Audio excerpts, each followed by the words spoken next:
पहले बिगनिंग वाला बोल ले।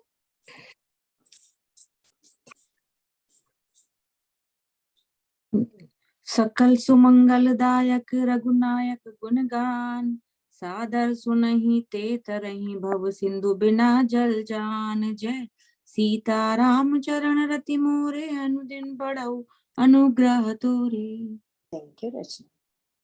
रचना होस्ट ट्रांसफर कर दो आपको, जी जस्ट अगर किसी को म्यूट करना है तो। जी। Thank you Geeta. आज कौन सी तोहे से पढ़ना है? राम राम सबको। हम 356 के नीचे लिखा है, 356 के नीचे पढ़ेंगे। अच्छा, मैं लास्ट टाइम मिस कर दिया था इसलिए। दोहा बालकांड 356 के नीचे।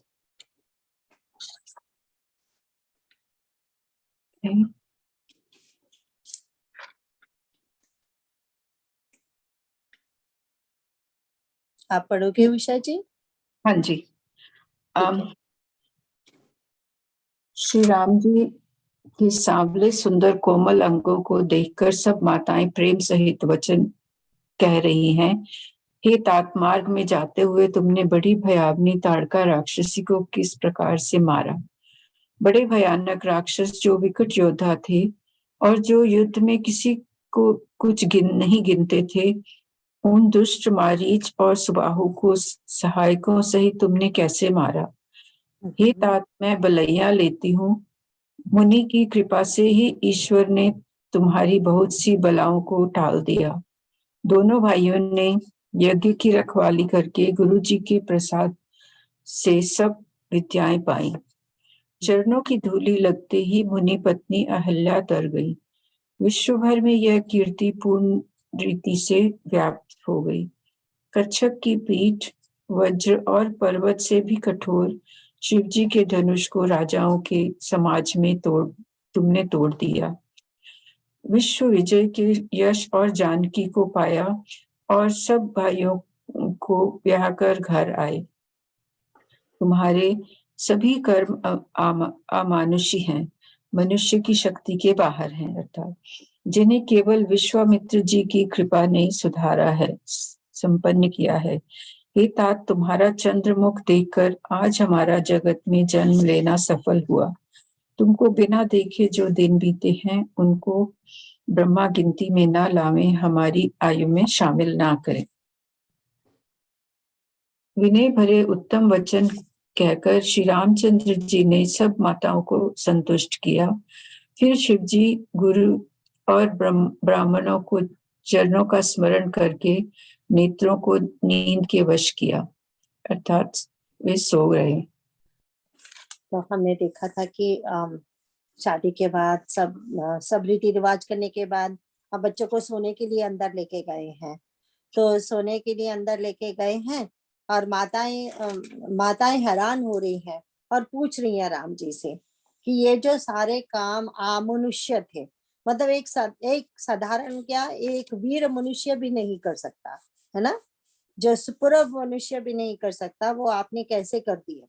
तो फिर बार बार यही सोचती हैं, क्योंकि ये वात्सल्य भाव है ना, फिर बार बार यही सोचती हैं कि ये सब जो भी हुआ, मारीच को मारा, मारीच को दूर भगा दिया था, है ना, दुष्ट मारीच को, एंड फिर आपने सुबाहु को सहायकों के साथ मारा, आपने हल्या तारी, आपने धनुष तोड़ा, ये सब जो जो भी आपने किया, ये बोले कि ये तो सिर्फ विश्वामित्र जी की कृपा ही हो सकती है ना, संत कृपा, ये सब हमने गुरु कृपा संत कृपा से पाया है।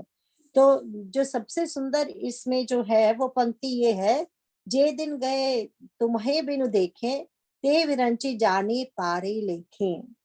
तो वो बोलती हैं कि जो बिना देखे, तुम्हें बिना देखे कि कितने दिन बीत गए, वो बोले ब्रह्मा जी हमारी उम्र से ही निकाल तो हाउ ब्यूटीफुल दैट इज कि हमें भी हम भी बोलते हैं ना कि कितने सालों के बाद हमने शुरू किया, तो हम भी अगर ब्रह्मा जी से कहें कि वो हमारी उम्र मत गिनना, उम्र का ये नहीं कि हमें लंबी उम्र चाहिए, कहने का मतलब वो गिनती में आने ही नहीं चाहिए, वो किसी गिनती में वैसे भी थे नहीं जब तक हमारे ये शास्त्र हमारे हाथ में नहीं आए, गुरु कृपा हमारे हाथ में नहीं आई। तो ये वाली पंक्ति बहुत बहुत अनोखी है, बहुत गाई जाती है। तो कि जब ये ब्रह्मा जी हमारे किस्मत से ये दिन ही निकाल दें। तो उसके बाद हमने देखा कि भगवान जी ने माताओं को विनय पूर्वक, मतलब कुछ जैसे ऐसी, हाँ जी जैसे आपने कहा वैसा ही है, ये सब गुरु कृपा से ही हुआ है ना। ये सब बोलने के बाद उन्होंने अब कहते हैं कि ऐसे नींद के वश में हो गए। तो वो मनुष्य है तो मनुष्य लीला तो करेंगे ही ना, उनको थकावट कहाँ होती है, पर थकावट की भी उन्हें लीला करनी पड़ती है ना?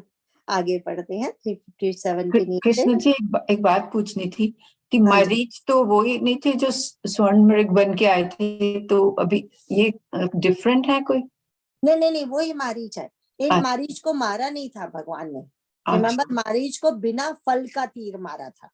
तो बिना आहा। फल का तीर मार के दूर भगा दिया था, समुद्र के उस पार तक फेंक दिया था, ये बोला जाता है। अच्छा। क्योंकि मारीच की उन्हें जरूरत थी, उन्हें पता था ये मारीच लीला में बाद में काम आएगा। राइट राइट, यही मैं सोच रही थी। हाँ जी, ये वो ही मारीच है। तभी वहां पे जब रावण उसको उनको बोलने आता है कि आप ये बन के जाओ, रावण ने कहा कि तुम मृग बन के जाओ, सोने का बहलाओ उनको। तो वो बोलते हैं कि जब मैंने इनको विश्वामित्र जी के यज्ञ में देखा था तब तो बहुत छोटी थी, टीनेजर थे, अब तो जवान हो गए हैं, उनसे पंगा मत लो। बोलता है उन्हें, कहता है जब से मैंने उनको देखा वो ही मेरे को दिखते हैं हर समय, मैं तो भृंगी कीड़ा बन गया हूँ। बोले तो पर लेकिन वो उस समय फिर बहुत अच्छा मनोरथ करते हैं कि इस बार तो मैं उनको श्री सहित देखूंगा, माता जी के साथ देखूंगा। तो वो ही मारीच। Thank you. 257 के नीचे पढ़ते हैं। नींद में भी उनका अत्यंत सलोना मुखड़ा ऐसा सो रहा था मानो संध्या के समय का लाल कमल सो रहा हो। स्त्रियां घर घर जागरण कर रही हैं और आपस में एक दूसरे को मंगलमयी गालियां दे रही हैं। रानियां कहती हैं, हे सजनी देखो आज रात्रि की कैसी शोभा है, जिससे अयोध्यापुरी विशेष शोभित हो रही है। यो कहती हुई सासुएं सुंदर बहुओं को लेकर सो गई, मानो सपनों में अपने सर की मणियों को हृदय में छिपा लिया है।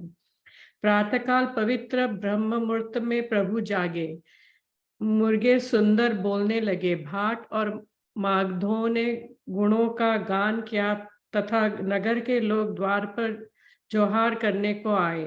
ब्राह्मणों, देवताओं, गुरु, पिता और माताओं की वंदना करके आशीर्वाद पाकर सब भाई प्रसन्न हुए। माताओं ने आदर के साथ उनके मुखों को देखा, फिर वे राजा के साथ दरवाजे बाहर पधारे। स्वभाव से ही पवित्र चारों भाइयों ने सब शौचादि से निवृत्त होकर पवित्र सरयू नदी में स्नान किया और प्रातः क्रिया संध्या वंदनादि करके वे पिता के पास आए। आगे पढ़ते हैं। राजा ने देखते ही उन्हें हृदय से लिया।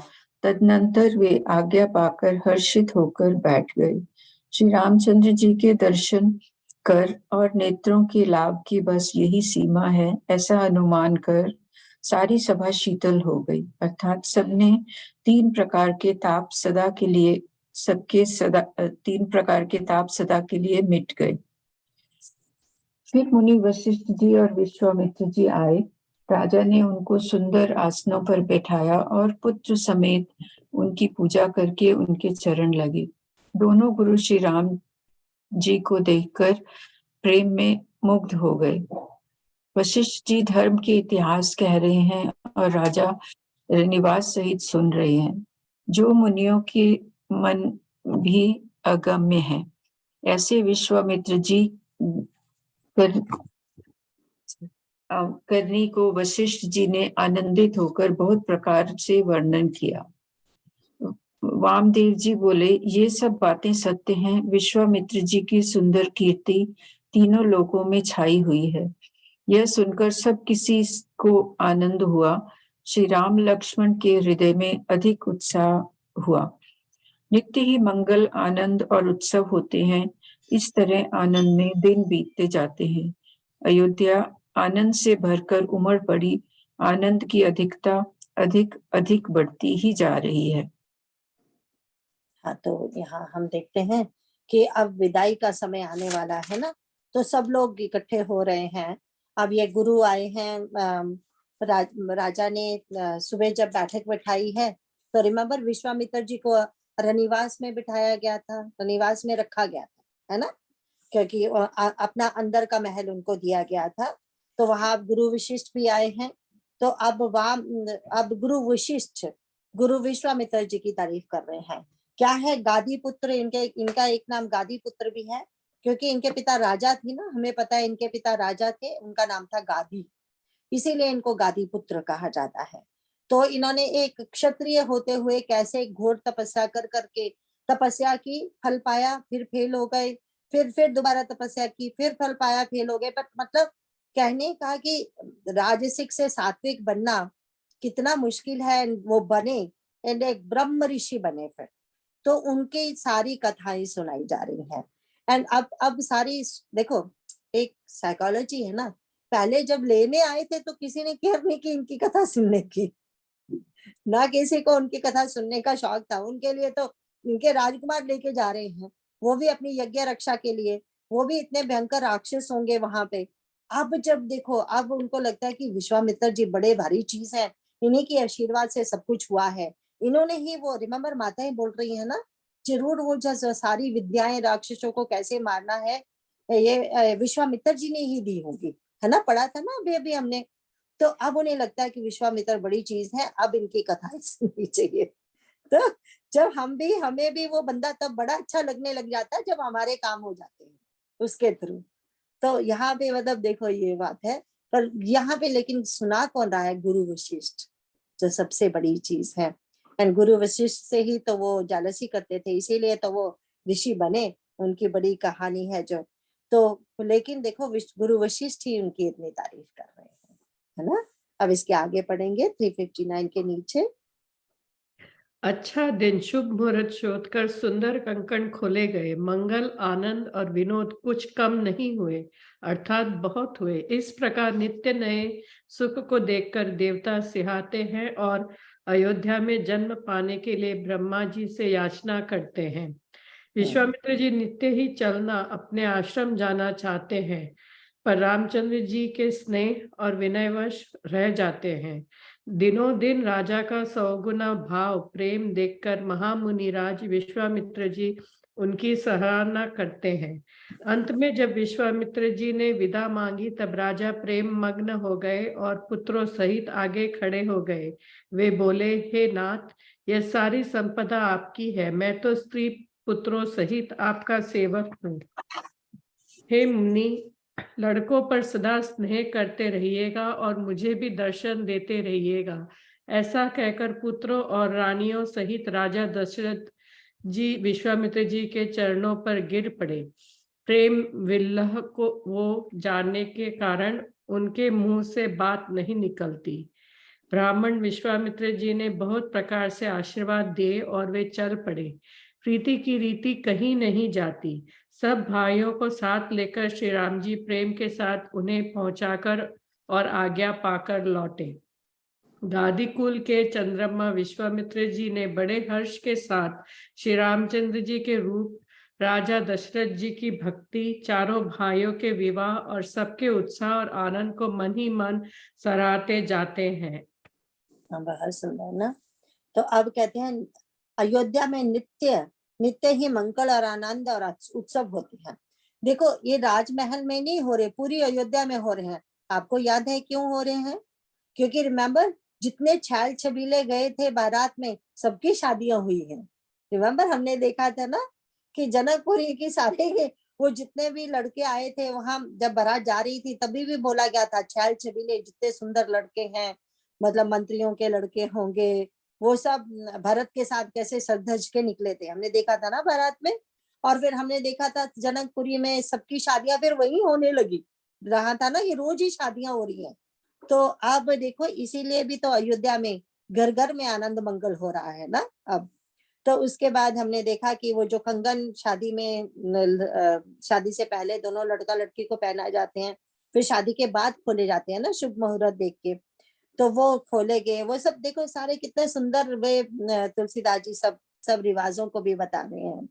तो उसके बाद कहते हैं कि विश्वामित्र जी अब रोज चलना चाहते हैं एंड दशरथ महाराज भी भेजना नहीं चाहते एंड राम जी का भी मुख देख के विश्वामित्र जी चलना नहीं चाहते, है ना। राम जी भी तो उतना विनय से उनको मना करते होंगे प्रेम से, तो रोज बेचारे फिर बैठ जाते हैं। पर फाइनली उन्होंने कहा कि देखो ये भी एक मोह माया ही है ना, तो है तो भगवान ही, लेकिन अगर भगवान यहाँ, अगर मैं यहाँ बैठा रहता हूँ तो भगवान के काम भी कैसे होंगे ना। तो फिर वो निकलते हैं, फाइनली उनको परमिशन दी जाती है फिर जाने की। तो फिर महाराज जो हैं वो चरणों में पड़ के कहते हैं कि सब कुछ मेरा, सब कुछ आपका है। सी अब बोलते हैं कि पहले बोला था ना कि मुझे ले चलो, पुत्रों को रहने दो, अब लेकिन कह रहे हैं कि पुत्रों सहित, अपनी स्त्री एंड पुत्रों के सहित मैं सब कुछ आपका, आपकी सेवा में हम लगने को तैयार है ना, ऐसा बोल रहे हैं ना। तो उसके बाद फिर हमने देखा कि विश्वामित्र जी सबको आशीर्वाद देके वो भी कैसे आनंद मगन होके जा रहे हैं, और क्या वो भी क्या सोचते जा रहे हैं, वो भाइयों की शादी है ना। तो वो भी चारों भाइयों के विवाह उत्साह और आनंद को मन ही मन सराहते हुए जा रहे हैं, क्योंकि यही इस बालकंड का फल है। हम देखेंगे तुलसीदास जी ने एंड में वही लिखा है कि भगवान की शादी, उनके ब्याह, उनका वो सब बार बार याद करने से तो आनंद ही आनंद होगा ना, क्योंकि शादी का बात ही ऐसी है, शादी में तो आनंद ही आनंद मिलता है। अब 360 के नीचे पढ़ेंगे। गाधी कुल के चंद्रमा विश्वामित्र जी बड़े हर्ष के साथ श्री राम जी के रूप, राजा दशरथ जी की भक्ति, चारों भाइयों के विवाह और सबके उत्साह और आनंद को मन ही मन सराहते जाते हैं। वामदेव जी और रघुकुल के गुरु ज्ञानी वशिष्ठ जी ने फिर विश्वामित्र जी की कथा बखान कर कही। मुनि का सुंदर यश सुनकर राजा मन ही मन अपने पुण्यों के प्रभाव का बखान करने लगे। आज्ञा हुई तब सब लोग अपने अपने घरों को लौटे। राजा दशरथ जी भी पुत्रों सहित महल में गए। जहां तहां सब श्री रामचंद्र जी के विवाह की गाथाएं गा रहे हैं। श्री रामचंद्र जी का पवित्र सुयश तीनों लोकों में छा गया। जब से श्री रामचंद्र जी विवाह करके घर आए, तब से सब प्रकार का आनंद अयोध्या में आकर बसने लगा। प्रभु के विवाह में जैसा आनंद उत्साह हुआ, उसे सरस्वती और सर्पों के राजा शेष जी भी नहीं कह सकते। श्री सीताराम जी के यश को, कवि कुल के जीवन को पवित्र करने वाला और मंगलों की खान जानकर इससे मैंने अपनी वाणी पवित्र करने के लिए कुछ थोड़ा सा बखान कर कहा है। अपनी वाणी को पवित्र करने के लिए तुलसी ने राम का यश कहा है, नहीं तो श्री रघुनाथ जी का चरित्र अपार समुद्र है। किस कवि ने उसका पार पाया है? जो लोग यज्ञोपवीत और विवाह के मंगलमय उत्सव का वर्णन आदर के साथ सुनेंगे, सुनकर गाएंगे, वे लोग श्री जानकी जी और श्री राम जी की कृपा से सदा सुख पाएंगे। श्री सीता जी और श्री रघुनाथ जी के विवाह प्रसंग को जो लोग प्रेम पूर्वक गाएं सुनेंगे, उनके लिए सदा उत्साह ही उत्साह है, आनंद, क्योंकि श्री रामचंद्र जी का यश मंगल का धाम है। हाँ, तो ये हुई फलश्रुति अयोध्या कांड की। हमने देखा पहले मंगलाचरण होता है हर कांड से पहले, फिर एंड में जो छंद एंड दोहा होता है वो उसकी फलश्रुति होती है। तो इसकी फलश्रुति बताते हैं कि देखो, जब हम भगवान का यश गाते हैं, जब हम किसी का भी यश गाते हैं, तो हम उसके कुछ उससे फेवर पाना चाहते हैं, है ना। तो यहाँ पे है कि भगवान का यश गाएं, भगवान को क्या फर्क पड़ता है, उनको कोई फर्क नहीं पड़ता। तो उनका यश फिर क्यों गाए जाते हैं? तुलसीदास जी क्यों गा रहे हैं? क्या फेवर चाहते हैं तुलसीदास जी? वो अपनी ही वाणी को पवित्र करना चाहते हैं। सी भगवान का यश गा के वाणी पवित्र होती है, हमारे कान पवित्र होते हैं उनका यश सुनकर, है ना। तो इससे क्या है, भगवान के यश से हमारे शरीर का रोम रोम पवित्र हो जाता है। इसीलिए बोला उन्होंने कि श्री राम जी के जो विवाह को, श्री सीता जी और रघुनाथ जी के विवाह के प्रसंग को जो लोग प्रेम पूर्वक गाएंगे सुनेंगे, प्रेम पूर्वक नेचुरली। एक तो हम एक कहानी, एक नॉवल की तरह पढ़ते हैं, एक होता है हम सचमुच अपने अंदर से, हृदय से प्रेम पूर्वक उसको पढ़ रहे हैं एंड गा रहे हैं, सुन रहे हैं। दैट इज द डिफरेंस, क्योंकि फल तो उन्हीं को ही मिलेगा ना। ऐसे तो बथेरियां कहानियां सुनते हैं, पढ़ते हैं, गाते हैं, है ना, लेकिन जहां हमें फल तो तभी मिलेगा अगर प्रेम पूर्वक गाएंगे, सुनेंगे। तो यहाँ पे आज हमारा अयोध्या कांड खत्म हुआ, और सॉरी बाल कांड खत्म हुआ, हम अयोध्या कांड शुरू करेंगे, ब्यूटीफुल अयोध्या कांड। तो यहाँ पे शुरू करते हैं इसका हम। ओम श्री गणेशाय नमः। हाँ जी, कौन थे? हाँ जी, वामदेव जी, ऐसा आया था ना, रघुकुल के गुरु वशिष्ठ जी और वामदेव जी। हाँ, तो वो वामदेव जी भी वामदेव जी बहुत महान ऋषि हुए हैं ना, वो भी, तो वो भी एक ही गुरु थोड़ी होते हैं, कितने गुरु होते हैं ना। तो उनके अंडर थे ना, गुरु वशिष्ठ जी के अंदर ही वामदेव जी भी थे, तो वो भी गुरु ही थे ना।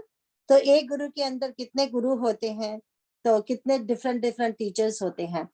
वामदेव जी की स्टोरी मैं कभी बाद में सुनाऊंगी, क्योंकि I want to do this one. तो बहुत सुंदर है उनका भी, वो भी महान ऋषि हैं। बट दिस इज ब्यूटीफुल 3 मंगलाचरण वाले श्लोकावली का वो आज जरूर करेंगे हम। तो पढ़ेंगे यहाँ से, ऐसे ऐसे हिंदी ही पढ़ेंगे, पर शुरू ऐसे ही करेंगे, ओम श्री गणेशाय नमः, श्री जानकी बलवो विजयते, ऐसे ही शुरू करेंगे। ओम श्री गणेशाय नमः। श्री जानकी वल्लभो विजयते।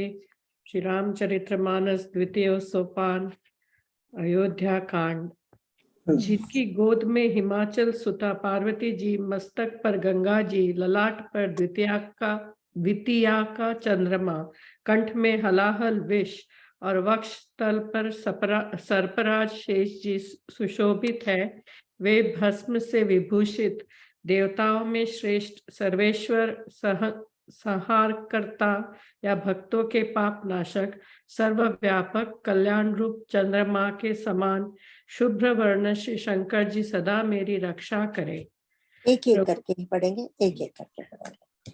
तो यहाँ पे रिमेम्बर हम देखेंगे ये जितने भी 7 कांड हैं, पहले 4 कांडों तक जो मंगलाचरण है, सबसे पहला जो श्लोक है उसमें भगवान शिव की पूजा होती है। फिर 5वां जब सुंदर कांड आता है, तब क्योंकि शिव भगवान अब दास के रूप में आ गए, हनुमान जी बन गए ना अब, तब पहले राम जी की होगी, उसके बाद हनुमान जी की होगी।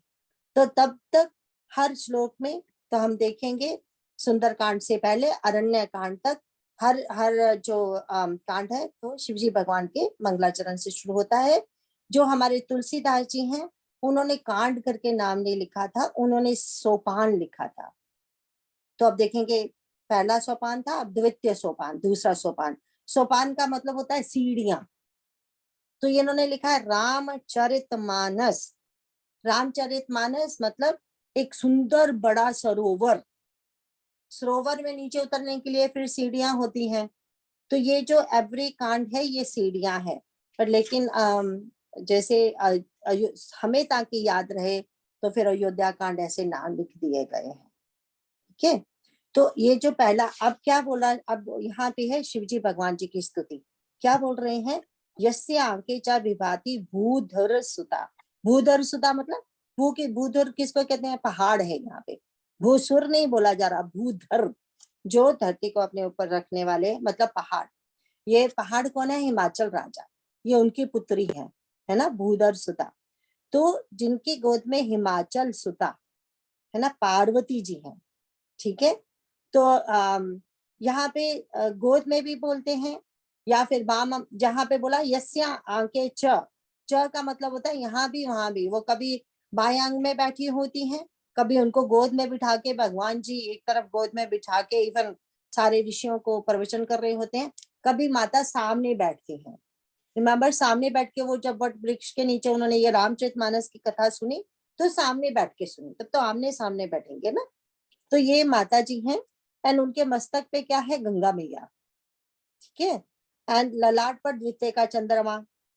तो द्वितीय का हमेशा चांद रहता है ना उनके माथे पे। क्या ऐसा भी पुराणों में कथा आती है कि एक बार जब राहु खाने को दौड़ा था, रिमेम्बर वो दिखता है ना ग्रह, तो दौड़ा था चंद्रमा के पीछे, तो वो डरता मारा भागता फिर रहा था। तो भगवान ने कहा कोई बात नहीं, इधर आजा।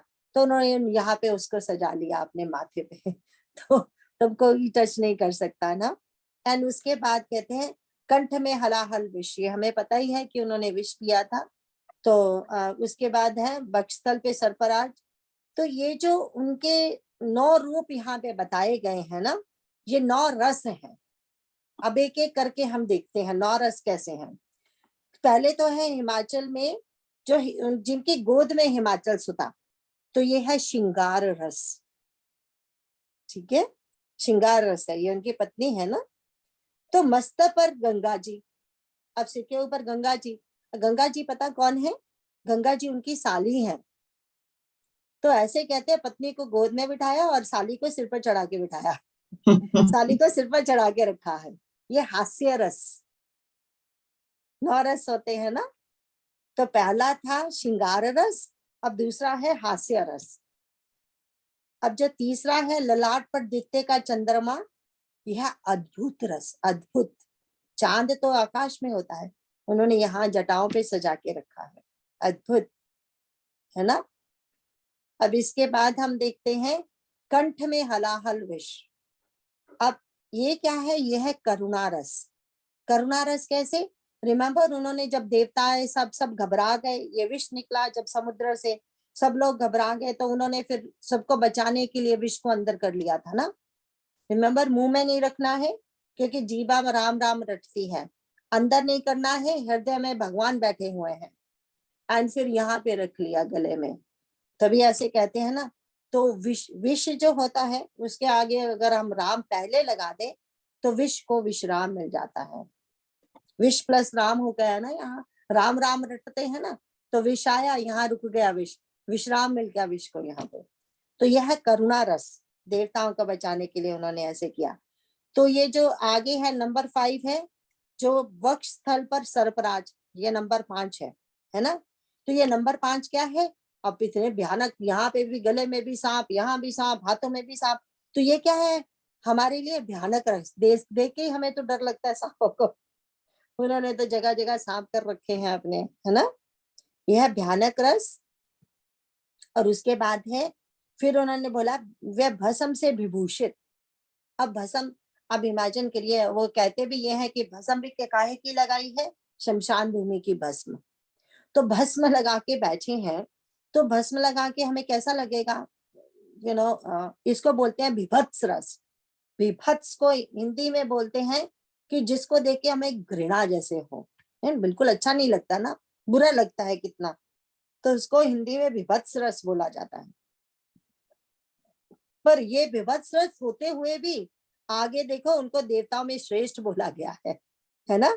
यूं तो विभत्स रस है, देखो उन्होंने विभूति कैसी लगा के रखी है, फिर भी उनको ऐसा वैसा मत समझो, वो तो देवताओं में भी श्रेष्ठ है ना। एंड फिर आगे आ गया नंबर 8 है संहार करता बोला गया है उनको। तो व्हाट इज ए संहार करता? संहार करता मीन वीर रस। वीर होंगे तभी संहार कर सकेंगे ना, इसको बोलते हैं वीर रस। एंड इसके आगे आ गया जो सर्वव्यापक कल्याण रूप। सो सर्वव्यापक कल्याण रूप शिव स्वरूप है ना वो, तो इसका मतलब है शांत रस। सबका कल्याण, जिसका भी कल्याण होगा उसको शांति मिलेगी ना। तो जहां हम कहते हैं सर्वव्यापक कल्याण रूप, दैट मीन शांति प्रदान करने वाले हैं वो सबको, तो ये है शांत रस। तो ये इतने सारे जो भगवान को नाम दिए गए हैं, उनके पीछे ये सब मीनिंग है, कितने बड़े है ना। देखने का ऐसे लगता है, ये तो हमने कितनी बार कहा ना, कितनी बार पढ़ा है। फिर इनका चंद्रमा के समान शुभ्र वर्ण, क्योंकि गोरे रंग के है ना। एंड श्री शंकर जी सदा मेरी रक्षा करें। तो ये भगवान, सॉरी कृष्णा जी, मेरा एक मिस हो गया। श्रृंगार रस, हास्य रस, अद्भुत रस, करुणा रस, भयानक रस, विभत्स रस, वीर रस और शांत रस, बीच में एक रह गया। नहीं 9 पूरे हो गए। फिर देखो पहला था ना हिमाचल सुता वाला है ना, ये श्रृंगार रस था। दूसरा हास्य रस था जो मस्तक पर गंगा जी है ना। एंड तीसरा था ललाट पर दिखते का चंद्रमा, ये है अद्भुत रस। फिर करुणा रस है जो गले में विष है, ठीक है ना। तो फिर 5वां है भयानक रस जो सरप है। फिर 6वां है विभत्स रस जो धूली जम बना उन्होंने की हुई है, लगाई हुई है। तो अब उसके बाद बोला गया था ना सर्वेश्वर संहार करता, वो है सबके मालिक है, वो वीर रस था, संहार करता इसे वीर रस, है ना। तो उसके बाद सॉरी मैंने ही गलत बोला, मैंने एक मैं भूल गई, you are right, you are 100% right. जहां पे लिखा था देवताओं में देवताओं में श्रेष्ठ सर्वेश्वर, वो था सबके मालिक है, वो था वीर रस था, ठीक है। लेकिन जो संहार करता है वो है रौद्र रस। अच्छा, जी राइट, ठीक है, तुम सही बोलते हो, मैं ही भूल गई। वो संहार करता को बोलते हैं रौद्र रस। रौद्र होता है बहुत गुस्से वाला, उसको कहते हैं रौद्र। जब संहार करना है तो गुस्सा चाहिए ना। तो फिर सर्वव्यापक वाला जो आया था वो शांति वाला, नौरस हो गए, नौरस होते हैं ना। तो ये भगवान शिव का स्वरूप है, और उनसे क्या मांगते हैं, वो सदा मेरी रक्षा करें, ठीक है। अब हम दूसरे श्लोक की हिंदी पढ़ेंगे। प्रसन्नता नाम या कथाभिषेक स्था। रघुकुल को आनंद देने वाले श्री रामचंद्र जी के मुखारविंद की जो शोभा राज्याभिषेक से न तो प्रसन्नता को प्राप्त हुई और न वनवास के दुख से मलिन ही हुई, वह मुख कमल की छवि मेरे लिए सदा सुंदर मंगलों की देने वाली हो। अच्छा देखो, वो कहते हैं प्रसन्नता नाम या गता अभिषेक तथा नाम अमले बनवास दुखता। अब इमेजिन कीजिए कि महाराज दशरथ का राज्य कितना महान राज्य था ना। अब जो संसार में जो सबसे संसारिक सबसे बड़ा जो सुख है ना, राज्य अभिषेक करना, ये सबसे बड़ा सुख है। देखो ना, वो भी महाराज दशरथ जैसा राज्य हो, उसके तुम राजा बन रहे हो, तो ये तो एक सबसे बड़ी अचीवमेंट हो गई ना, सबसे बड़ा स्टेटस हो गया, राइट।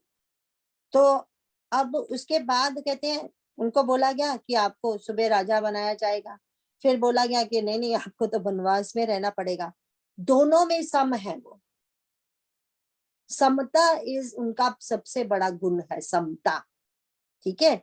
तो वो कहते हैं मुखाम्बज श्री रघुनंदस्य में बोले, वो उनका प्रसन्नता वाला मुख हमेशा मुझे दिखता रहे। कहने का मतलब, कभी मेरे ऊपर भी सुख दुखों की स्थिति आए, टाइम हमारे ऊपर भी अच्छा बुरा हर तरह का टाइम आता है, बट देन उस समय में किसको याद करूं, भगवान प्रभु राम जी को। अरे जब उनके ऊपर ऐसा टाइम आया तो वो कैसे प्रसन्न थे। तो उनके प्रसन्न किस, देखो अब दुखी बंदे के मुंह को देखेगा तो खुद भी दुखी होगा, लेकिन अगर जिससे हमें बहुत प्रेम है, मैं कितनी भी दुखी हूँ, सपोज मेरे सामने सलीना आ जाती है, जो ग्रैंड पेरेंट्स है देकर निर्वाचन, उसका मुख सामने आ जाता है स्माइल करता हुआ, तो सारे अपने दुख भूल जाएंगे ना। तो वो प्रसन्न मुख भगवान का याद करके, क्योंकि भगवान को प्रेम करते हैं, कितना भी बड़ा ऐसा टाइम हमारे पास प्रतिकूल परिस्थिति क्यों ना आ जाए, तो हम सम में रहेंगे, इसीलिए वो वाला मुख याद करना है ना। तो वो उसी से भगवान से एक बड़ी सीख में मिलेगी, प्लस उनके प्रसन्न मुख को देख के हमें भी प्रसन्नता मिलेगी, इसलिए उनको याद करना है। तो वो कहते हैं वनवास ने, तो इसीलिए उनके मुख कमल की छवि मेरे लिए सदा सुंदर मंगलों को देने वाली। तो जब हर हालात में हम भी ऐसा सम रहना सीख जाएंगे तो फिर मंगल ही मंगल है ना। अब आगे वाला पढ़ेंगे, नेक्स्ट श्लोक। नीले कमल के समान श्याम और कोमल जिनके अंग हैं, श्री सीता जी जिनके वाम भाग में विराजमान है और जिनके हाथों में क्रमश अमोघ बाण और सुंदर धनुष है, उन रघुवंश के स्वामी श्री रामचंद्र जी को मैं नमस्कार करता हूँ। श्री गुरु जी के चरण कमलों की रस से अपने मन रूपी दर्पण को साफ करके मैं श्री रघुनाथ जी के उस निर्मल यश का वर्णन करता हूँ, जो चारों फलों को, धर्म अर्थ काम मोक्ष को देने वाला है। सॉरी मेरा जरा गला खारिश हो रहा था। तो पहले क्या बोला उन्होंने, नीलांबुज श्यामल कोमल अंगम, तो ये क्या है, भगवान का बाल स्वरूप। आई होप हमारी ग्रीष्मी जी सुन रही हैं, तो ये बहुत ही डीप है, ये चारों बातें जो यहाँ पे कही गई हैं। तो नीलांबुज श्यामल कोमल अंगम, ये बाल स्वरूप भगवान जी हैं, ठीक है। सीता समारोपित वाम भागम, ये विवाह है ना। विवाह हुआ तभी मैया आई ना। अब इसके बाद ये जो प्राणो महासायक चारु चापम, ये वीर लीला है। ठीक है। नमामि रामम रघुवंशनाथम, ये उनका राज्य पे असीन हो जाना है। ये पूरी रामायण खत्म। जहाँ पे ये बोला है ना प्राणो महासायक चारु चापम, यहाँ पे तो रावण का मरना भी आ गया, क्योंकि कहते हैं ना जिनके हाथों में क्रमशः अमोघ बाण और सुंदर धनुष है। उसके बाद बोला उन रघुवंश के स्वामी रामचंद्र जी को मैं नमस्कार करता हूँ। एंड में तो यही राजा बनेंगे, लेकिन जो मैं ग्रीष्मी को याद करके जो बनाया है, ये हमारी ग्रीष्मी इसका वो बनाएगी। ये जो है नीलांबुज श्यामल कोमल आंगम, इस ये बाल स्वरूप को कौन याद करता है? ज्ञानी भक्त। कौन याद करते हैं? हमारे शिव भोलेनाथ जी, हमारे काकभूषणी जी। एंड ये जो मार्कंडेय ऋषि हैं, उनको भी बाल स्वरूप भगवान के ही दर्शन हुए थे। हमने कितना वो देखा है ना, एक पत्ते पे भगवान जी हैं, छोटा सा बच्चा भगवान जी है जो अपने पैर का ही अंगूठा चूस रहा है। वो बाल रूप भगवान के दर्शन मार्कंडेय ऋषि को हुए थे। ठीक है। तो ये इनके बाल स्वरूप का कौन ध्यान करते हैं? ये ध्यान करते हैं ज्ञानी भक्त। लेकिन ये जो है इसको बोला जाता है ये तूर्य अवस्था है, इसको तूर्य अवस्था बोला जाता है। ये ऋग्वेद का सिद्धांत है। ये इसका जो बीज मंत्र है वो है ओम इति। इतना गूढ़ है ये, इसमें चारों वेदा हैं। ये चार जो नाम हमने बोले, ये क्या है फिर से बोल देते हैं। ये ज्ञानी भक्त, जो ज्ञानी भक्त हैं उनके बाल स्वरूप पे ध्यान करते हैं। ठीक है। तो देखो बाल स्वरूप को ही तूर्य क्यों बोला जाता है? तूर्य वो आखिर अवस्था है ना, इसीलिए तो हम कहते हैं बच्चे भगवान के स्वरूप होते हैं, क्योंकि वो सचमुच वो भगवान का ही स्वरूप है ना। बच्चे भगवान जैसे होते हैं। तो कहते हैं, तो ये जो तूर्य अवस्था है ये ऋग्वेद का सिद्धांत है। तूर्य अवस्था, ये इसका प्रणव, इसका जो बीज मंत्र है वो है ओम इति। ठीक है। अब जो उनका नाम अब आगे बोला हमने, सीता समारोपित वाम भागम, ये विवाह लीला है। ये जिज्ञासु लोग जाते हैं, जिज्ञासु लोग इसका ध्यान करते हैं। इसको सुषुप्ति कहते हैं। वो जिज्ञासु कैसे? जिज्ञासु भक्ति, ये इसको सामवेद का बीज मंत्र है। इसमें राम इति बीज मंत्र है। जिज्ञासु मीन कि अरे सचमुच भगवान गए थे, उनकी शादी हुई थी। इवन जब शिव पार्वती की शादी हुई तभी भी सारे देवता सब लोग आए ना शादी देखने के लिए। एक मामूली शादी देखने के लिए कोई जाता है वहां? तो देवता लोग याद कराने गए शिव जी भगवान को, वो बोलने गए शिव जी भगवान को, कौन? ब्रह्मा जी ने भेजा संदेशा, अरे देवता लोग आपकी शादी देखना चाहते हैं, आप जरा शादी कर लो ना, उनकी खुशी के लिए कर लो, है ना। इसी तरह ये राम सीता जी का विवाह, ये जगत जननी है, वो जगत पिता है। जगत जननी है, जगत पिता का विवाह, ये जिज्ञासु लोग इस पे वो करते हैं, ध्यान करते हैं। आपने देखा था महाराज जनक कैसे देख रहे थे उनको, जब वो फेरे ले रहे थे, जब वो मंडप बना होता है, तो वो कहा था ना हीरे मोतियों का मंडप बना हुआ था। तो वो भगवान ऐसे जब घूम रहे हैं, दिख रहे हैं, छिप रहे हैं, दिख रहे हैं, छिप रहे हैं। तो महाराज जनक को ऐसा लग रहा है, देखो निराकार एंड साकार प्रभु। निराकार है जब नहीं दिख रहे, जब दिख रहे हैं तो साकार प्रभु। तो जिज्ञासु लोग उस पे ध्यान करते हैं। तो हमने इसको बोला, इसका बीज मंत्र क्या है? ये है सामवेद से है ये, और इसका बीज मंत्र है राम इति। ठीक है। अगर अब उसके बाद जो ये है ये जो पाणो महासायक चारु चापम, तो ये स्वप्न अवस्था है। ठीक है। तो ये वीर रूप है, रिमेम्बर, क्योंकि धनुष लिया तो वीर रूप ही होगा ना। तो इसमें ये जो वीर रूप है, ये आर्त भक्त इसका ध्यान करते हैं। आर्त भक्त, जो आर्त भक्त मतलब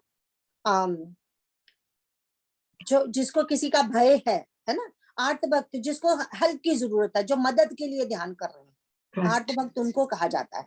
जो दुखी भक्त हैं, तभी हम कहते हैं ना कि भगवान आप आ जाइए।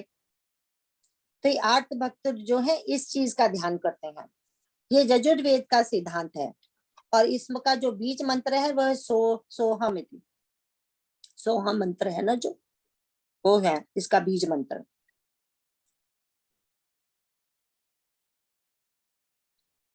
तो ये है चौथा जो है वो है नमामि रामम रघुवंशनाथम।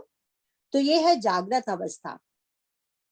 तो ये अर्थार्थी भक्तों का है, ये अथर्ववेद का सिद्धांत है।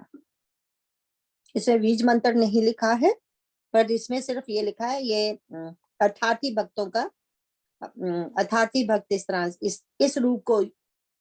इस रूप का ध्यान अर्थार्थी भक्त करते हैं। अर्थार्थी मीन जो ऐश्वर्य चाहते हैं। तो वो कैसे भगवान को याद करेंगे? जो सिंहासन पे बैठे हुए हैं, राइट।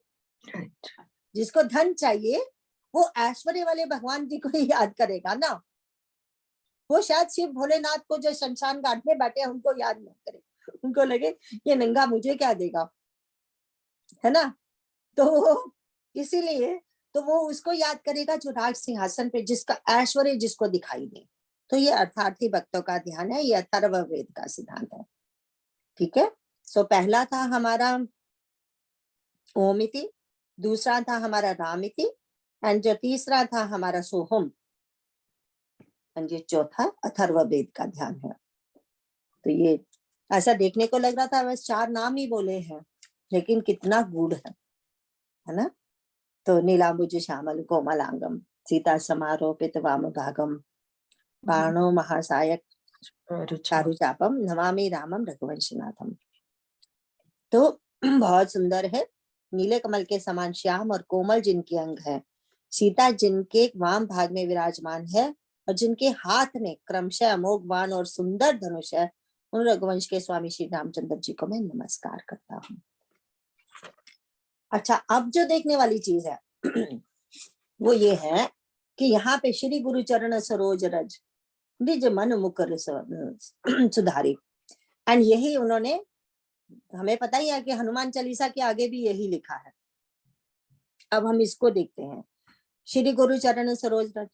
पहले तो इसके बाद ये जो पहले 2 सोपान है, इन्हीं में तुलसीदास जी ने गुरु को पहले याद किया। इसका मतलब ये नहीं है बाद में गुरु को याद नहीं करना। मैं बालकांड में तो कितनी गुरु वंदना की है इन द बिगनिंग, एंड यहाँ भी गुरु वंदना करके चल रहे हैं, क्योंकि ग्रंथ शुरू करना है, पहले तब किया था। अब इसमें तो बहुत मुश्किल है, इसीलिए किया है। मतलब ये कि इसमें एक तो राम, ये अयोध्या कांड के 2 पार्ट हैं। एक तो भगवान जी हैं हमारे, जहाँ पे इनको वनवास हुआ है। एक पार्ट है फिर भरत जी जब आते हैं वो कैसे बिहेव करते हैं। एंड इसकी एक्चुअली अयोध्या कांड की फलश्रुति है भरत जी के दर्शन, वो है अयोध्या, भरत जी के गुणगान गाना, वो है अयोध्या कांड की फलश्रुति। राम जी का पूजन फलश्रुति नहीं है उसकी फलश्रुति है कि जो भरत जी के गुण गाएगा उसको ये मिलेगा। इवन हम देखेंगे कि अयोध्या कांड में भारद्वाज मुनि जिसके पास भगवान जी पहले जाते हैं, फिर उसके बाद ऐसे ही जब भरत आएंगे तो वो पहले पहुंचेंगे। तो भारद्वाज मुनि उनको बोलते हैं, देखो हम जंगलों में रहने वाले हैं भरत, हमें किसी की तारीफ करने की जरूरत नहीं, हमें किसी राजा से, किसी राजकुमार से, किसी से कोई मतलब नहीं है। परंतु कहते हैं, बोले हम जो तुम्हें बोल रहे हैं दिल से बोल रहे हैं। क्या बोल रहे हैं? बोले हमने इतने वर्षों तक जो तपस्या की उसका फल मिला, हमें राम जी के दर्शन हुए, राम सीता लक्ष्मण जी के दर्शन हुए। पर बोले एक बात बताऊं, उनके दर्शनों का फल ये हुआ कि आप हमें मिले, भरत के दर्शन हुए हमें। सिर्फ भरत के दर्शनों का फल उन्होंने राम जी के दर्शनों से भी ऊपर कर दिया। ये होता है संतों का फल के दर्शन। अगर हम देखेंगे, हम भागवतम हमने खत्म कर दिया है, संडे वाली में, वेंसडे में पढ़ रहे हैं, वहां हम देखेंगे जब पृथु राजा का चरित्र आया था, आई डोंट नो हम खत्म हो गया कि नहीं, अब भूल जाती हूँ। पृथु राजा को भगवान के दर्शन पहले हुए, फिर उसके बाद उन्होंने संत भेजे उनके लिए ये सनक सनंदन सनातन, ये जो 4 भाई हैं सनत कुमार, ये भेजे। तो भगवान, उन्हें भक्ति पहले मिल गई तो उन्हें तत्व ज्ञान बाद में मिला, क्योंकि भगवान कहते हैं ना भक्ति के अधीन है वो ज्ञान विज्ञान। तो भगवान जी जिस पर कृपा करते हैं, या पहले संत भेज देते हैं या बाद में संत भेजते हैं। संतों का मिलना वो बहुत जरूरी समझते हैं। अब क्या है, अब ये क्यों कह रहे हैं फिर से दोबारा श्री गुरु चरण सरोज रज? बोले पहले हम हाथ से जो मिट्टी होती थी उसी से ही हाथ धोते थे ना, इवन जो शीशा भी साफ करते थे तो धूल से साफ करते थे, ठीक है। तो यहाँ पे वो ये कह रहे हैं कि इसमें भगवान का विमल चरित्र तो है ही अयोध्या कांड में, पर इसमें भगवान के भक्त का विमल चरित्र है। इसमें बोला गया है, हम देखेंगे भरत जी का करैक्टर, कि भगवान कहते हैं कि मेरा भरत है ना वो सागर है, सागर। तो सागर में डुबकी जब कोई लगाता है, जो एक्सपर्ट होते हैं वो ही डुबकी लगा के उसमें से चीजें निकाल सकते हैं, जो भी उसमें पदार्थ छुपे पड़े हैं, कुछ भी क्यों ना हो, है ना, जो अमूल्य पदार्थ है वहां पे। तो ये जो कहते हैं भरत जी का चरित्र किसी को नहीं पता था, क्योंकि लक्ष्मण तो हमेशा भगवान के साथ रहे, तो सबको पता है लक्ष्मण कैसे हैं, लेकिन किसी को ये पता नहीं था कि भरत कैसा है, वो कितना प्रेम करता है राम जी से। फिर जब ये कांड हुआ माता कैकेयी वाला, तो भी लोगों ने देखा कि अरे भरत, भरत का, तो भगवान कहते हैं कि भरत मेरा समुद्र था, तो मैंने क्या किया, विरहा को वो मदानी बना दिया। 14 साल का जो विरहा दिया ना उसे, तो उसको मदानी बना दिया। तो मदानी से हम जब हम दही को छोलते हैं तो उसमें क्या निकलता, मक्खन निकलता है ना। तो जब उस विरहा अग्नि से उसको छोला गया हमारे भरत जी के करैक्टर को, तो उससे क्या निकला, राम जी का जो प्रेम उभर कर सामने आया।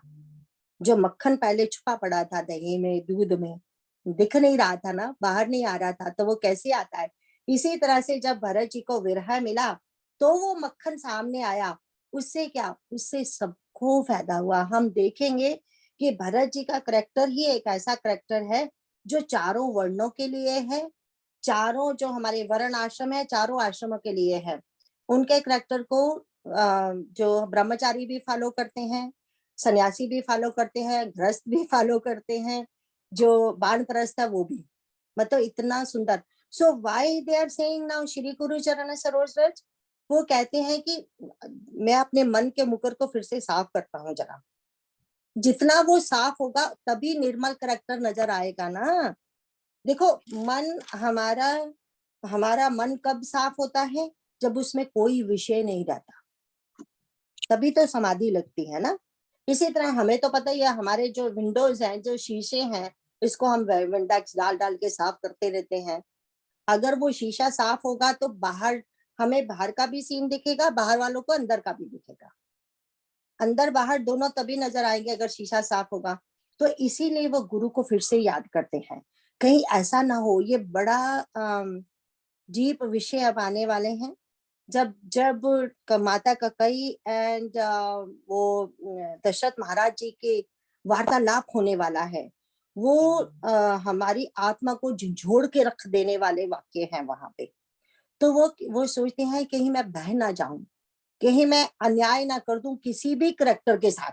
ऐसा ना हो फिर मुझे माता कैकेयी से इतना वो नफरत हो जाए तो मैं उनके करैक्टर के साथ अन्याय कर दूं, है ना। तो माता कैकेयी, या उनको बोला जाता है, किंकर जी महाराज जी ने बुक लिखी है माता कैकेयी, उनको बोला गया है, मतलब वो बुक का टाइटल था कि वो बुरी है या अच्छी है, कुछ ऐसे करके टाइटल है, अब मुझे याद नहीं आ रहा। तो उन्होंने कहा कि बहुत अच्छी थी पहले, फिर बीच में बुरी हो गई, लेकिन बाद में फिर से बहुत अच्छी हो गई। तो वो तो फिर कहने का मतलब यह है कि हम एज ए मनुष्य, हमें किसी से भी गलती हो सकती है। तो वो माता कैकेयी के कैरेक्टर से भी अन्याय नहीं करना चाहते थे।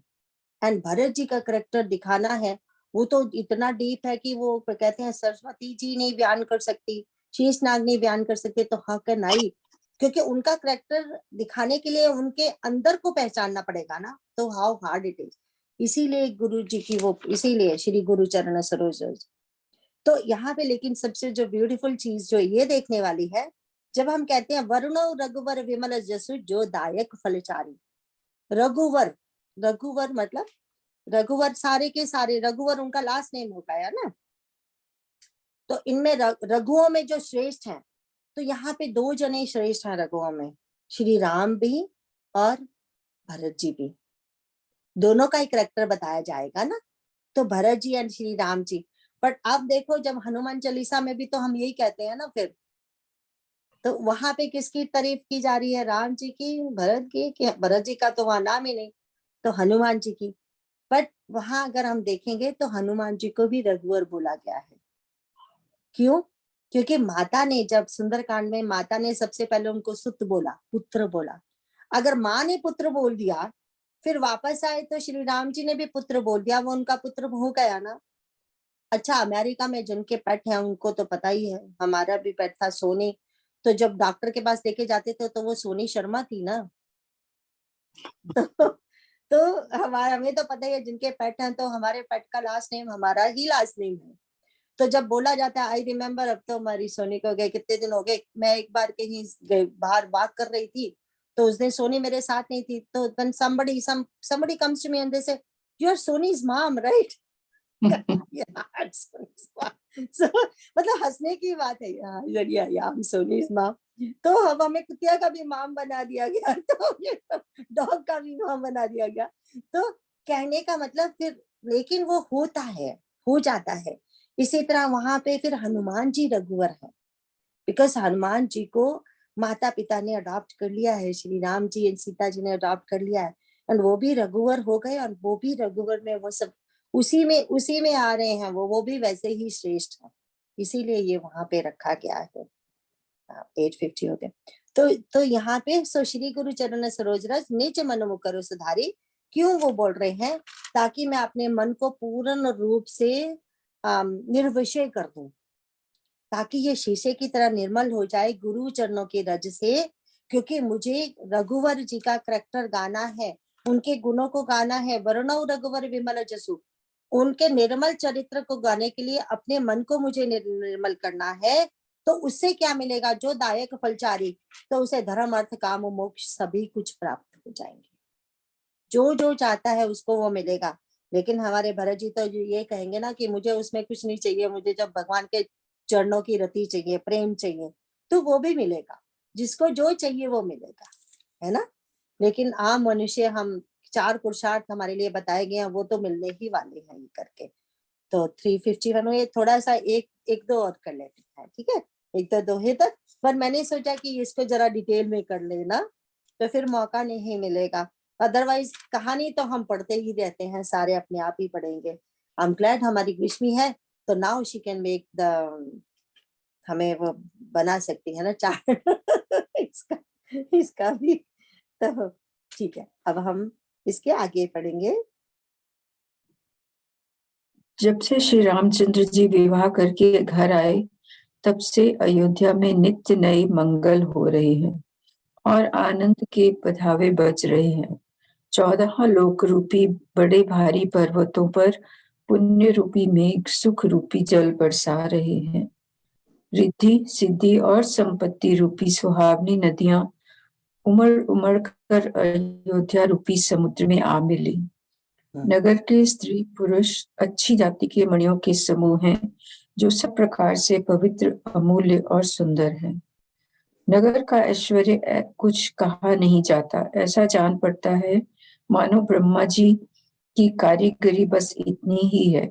सब नगरवासी श्री रामचंद्र जी के मुख चंद्र को देखकर सब प्रकार से सुखी हैं। सब माताएं, सखी सहेलियां अपनी मनोरथ रूपी बेल को फली हुई देखकर आनंदित हैं। श्री रामचंद्र जी के रूप, गुण, शील और स्वभाव को देख सुनकर राजा दशरथ जी बहुत ही आनंदित होते हैं। सबके हृदय में ऐसी अभिलाषा है और सब महादेव जी को मनाकर कहते हैं कि राजा अपने जीते जी श्री रामचंद्र जी को युवराज पद दे दे। हाँ, बहुत सुंदर। जैसे कि पीछे हमने खत्म किया था, वहीं से शुरू हुआ ना।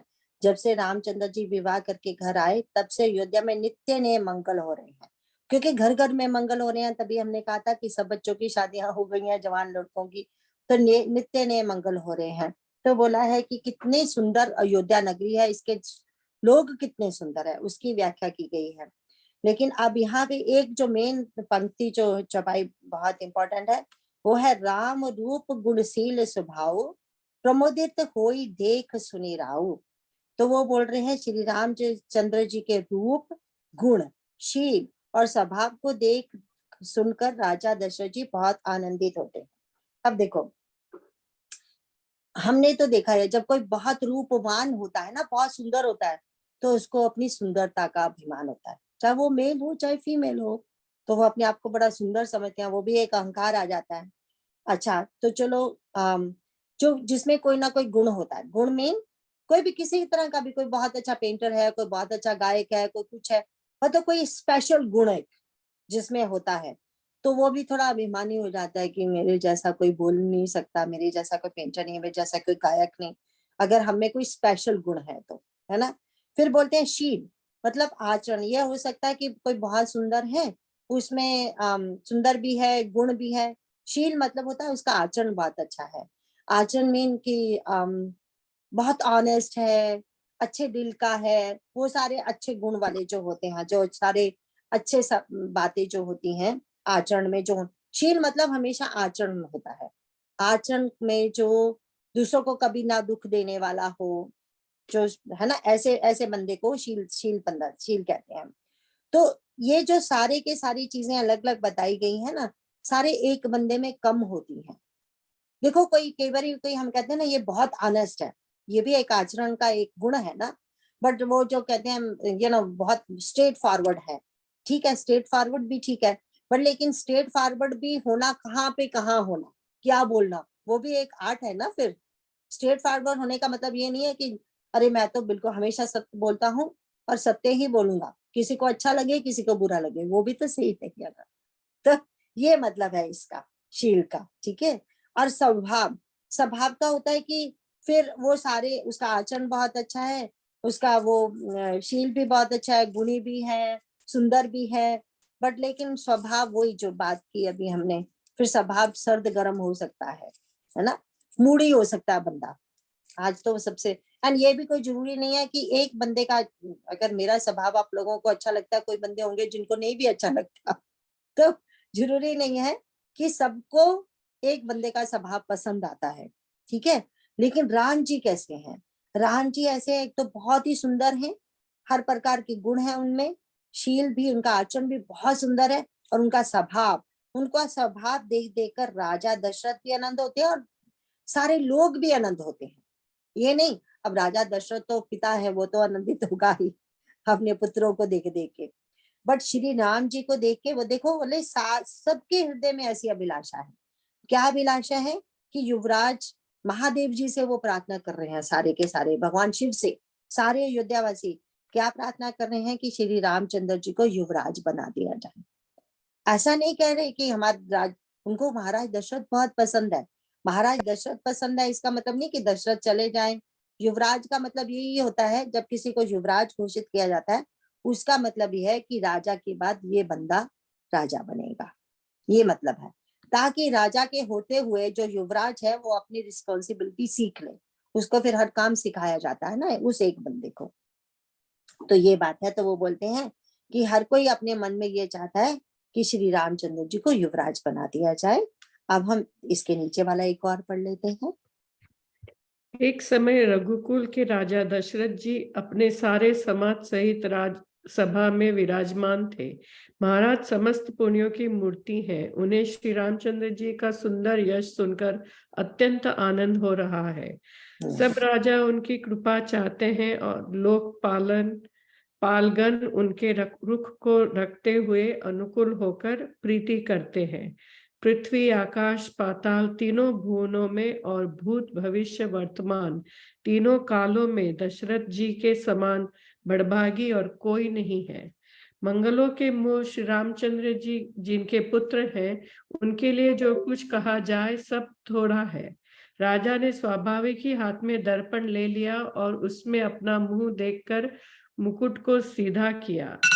देखा कि कानों के पास बाल सफेद हो गए हैं, मानो बुढ़ापा ऐसा उपदेश कर रहा है कि हे राजन, श्री रामचंद्र जी को युवराज पद देकर अपने जीवन और जन्म का लाभ क्यों नहीं लेते। हृदय में यह विचार लाकर युवराज पद देने का निश्चय कर राजा दशरथ जी ने शुभ दिन और सुंदर समय पाकर प्रेम से पुलकित शरीर हो आनंद मग्न मन से उसे गुरु वशिष्ठ जी को जा सुनाया। तो हम देख रहे हैं कि महाराज दशरथ कैसे हैं, बहुत बहुत अच्छे राजा हैं, तो उनके जो मिनिस्टर्स हैं, जो है ना लोकपालक गण, मतलब उनके अपने जो मिनिस्टर्स हैं, वो भी कहते उनके रुख को रखते हुए प्रीति करते हैं। रुख को रखते हुए मतलब भगवान अपने राजा की हर इच्छा को वो पूरी करते हैं, कि नहीं कि उनकी ड्यूटी में आता है, नहीं, वो सचमुच उस अपने राजा से बहुत प्रेम करते हैं। तो वो कहते हैं तीनों लोगों में नेचुरली महाराज दशरथ जी से ना कोई होगा उनके जैसा, ना कोई हुआ है, ना कोई पहले था। तो बोले जिसके राम जैसे पुत्र हों, उनका मुकाबला क्या किया जा सकता है। तो उसके कहते हैं एक दिन अचानक ही राजमहल में जरा दरबार में बैठे हैं तो टेढ़ा हो गया, तो शीशा आगे लाके कर रहे हैं, तो उन्होंने सफेद बाल कानों के पास देखे। मोस्ट ऑफ द टाइम सबसे पहले हमारे कानों के बाल यहाँ ही सफेद होते हैं, सबसे पहले यहाँ से। तो वो कहते हैं कि उनको जब अचानक आज ध्यान गया, बाल तो शायद पहले से ही सफेद होने शुरू हो गए होंगे, बट आज अचानक उनका ध्यान गया, तो वो बोल रहे हैं कि कहते श्रवण समीप भय सित कैसा। तो कहते कानों के पास बाल सफेद हो गए हैं, मानो बुढ़ापा ऐसा उपदेश कर रहा है। ठीक है, क्या उपदेश कर रहा है? हे राजन, रामचंद्र जी को युवराज पद देकर अपने जीवन जन्म का लाभ क्यों नहीं लेते? है तो उनका मन ही बोल रहा है, पवित्र मन, उनका भी तो मन ही है ना। बट उनका कहने का मतलब देखो, यहाँ शीशा उनको निज मन मुकर सुधारी की बात हो रही थी ना, यहाँ वो ही शीशा उनको, उनका अपना मुकर पवित्र है। तो वो बता रहा है, क्या बता रहा है कि अब बहुत टाइम हो गया, अब आप युवराज बना दो राम को। क्यों राम को युवराज? जो हमने देखा था कि सभी लोग ये प्रार्थना कर रहे हैं, सभी को रामचंद्र जी बहुत पसंद है। तो उनको भी लगा, आज पहली बार ऐसा लगा कि मैं क्या कर रहा हूँ, कितने सालों तक ऐसे करता रहूंगा, बैठा रहूंगा राजगद्दी पर लेके, तो क्यों ना अपने जीते जी। कहने का मतलब वैसे भी मगर मुझे कुछ हो गया तो राजा राम बनेंगे, because he is the older child, he will be the raja. तो अपने जीते जी ही क्यों ना युवराज उसको डिक्लेयर कर दिया जाए, ताकि मैं भी वो सुख भोग लूं, है ना, उसको युवराज पे देख लूं, और मैं फिर आराम से बैठ के 10 साइड पे बैठ के राज करूंगा। काम तो सारा युवराज करता है ना फिर, क्योंकि उसी को ट्रेन किया जाता है। तो वे कहते हैं जैसे उनको ये ध्यान आया, मन में बड़े प्रसन्न हुए, तब बोलते हैं आप सीधे किसके पास गए? अपने गुरु जी के पास, क्योंकि गुरु जी से आज्ञा लेनी है। आगे हम देखेंगे, बहुत बहुत अच्छा फिर आएगा। आज हम यही खत्म करेंगे क्योंकि टाइम 9 बज गए ऑलरेडी। तो उसके बाद हम देखेंगे कि गुरु वशिष्ठ, हम फिर हमें हमें पता चल जाएगा उनकी जो गुरु वशिष्ठ की भाषा है, हम देखेंगे कितनी गूढ़ है। वो बोलते हैं हाँ हाँ बहुत अच्छी बात है, मैं बहुत खुश हूँ, इसको बना लो। बट लेकिन ये नहीं कहते कि शुभ मुहूर्त निकालते हैं, या शुभ मुहूर्त निकाल के उस घड़ी पे ऐसे करते हैं जब भगवान, क्योंकि उनको तो पता ही है ना कि क्या होने वाला है, गुरु वशिष्ठ तो सब जानते हैं। तो जब हम देखेंगे कि जब उत्तरकांड में जब वापस आते हैं भगवान, तब कहते हैं कि शुभ घड़ी शुभ मुहूर्त राइट नाउ है, तो भगवान को राज सिंहासन पे बिठाया जाए। तो अब यहाँ पे तो सिर्फ राजा से हाँ हाँ करते जा रहे हैं। लास्ट वाला बोल ले। बार बार बर मांगा हूँ, हर्ष देहूँ श्री रंग, पद सरोजन पायनी, भक्ति सदा सत्संग। जय सीताराम चरण रति मोरे, अनुदिन बढ़ऊ अनुग्रह तोरे। थैंक यू वेरी मच, बहुत सुंदर, थैंक यू। आप सब लोगों की वजह से मेरा भी स्वाध्याय हो जाता है। एनी क्वेश्चन आज के लिए? बहुत अच्छा था, थैंक यू। जय जय राम। बहुत अच्छा लगा। Thank you so much. Narayan Narayan, next week thank मिलता यू है। Krishna ji, thank you. Thank you Narayan Narayan.